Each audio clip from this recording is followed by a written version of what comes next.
We're going to begin with this. President Trump's impeachment trial will put a spotlight on another powerful government figure, the Chief Justice of the United States, John Roberts. He was sworn in yesterday to preside over the Senate trial.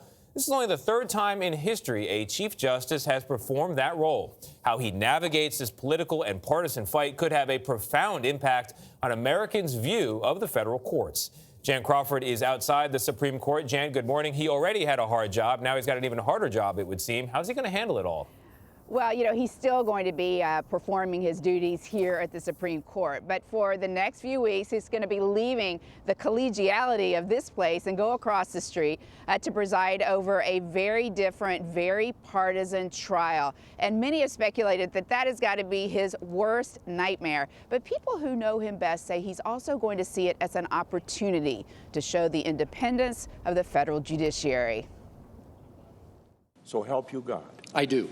With that, John G. Roberts was sworn in yesterday to take on a role outlined in the Constitution. When the President of the United States is tried, the Chief Justice shall preside. But unlike most trials where judges are in complete control, here it'll be the Senate that has the first and last word. Jeff Rosen, President and CEO of the National Constitution Center, says Roberts' role is to be a symbol of neutrality. To be accepted by both sides as fair, as not favoring one side or another. Sitting at the center of a political fight poses a unique challenge for the 64-year-old Chief Justice. He's no fan of the limelight. And going back to his 2005 confirmation hearings, has fiercely defended the independence of federal judges, comparing them to umpires who call balls and strikes. The role of an umpire and a judge is critical.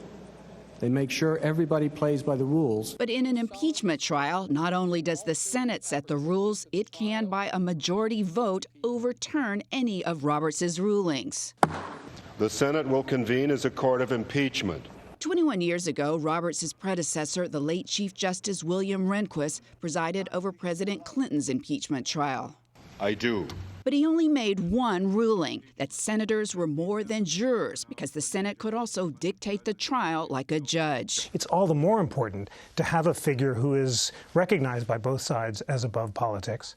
And that's why it's so important that it's Chief Justice Roberts. So help me God. The Chief Justice has been quick to defend federal judges from partisan attacks, including by President Trump. We do not serve one party or one interest. We serve one nation.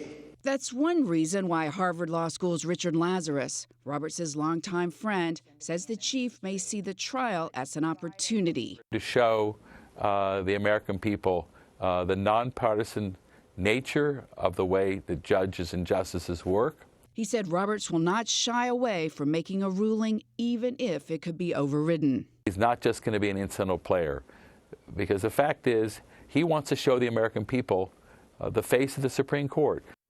Now, while Roberts will be presiding over that trial, the Supreme Court also is going to be taking up some of the most contentious issues of our time, from gay rights, abortion, gun rights, the Dreamers immigration program, even President Trump's tax returns. All of these cases are even more likely to make Roberts try to remain above the fray. Anthony? All right, Jan, thank you. And the trial, of course, in the Senate begins next Tuesday.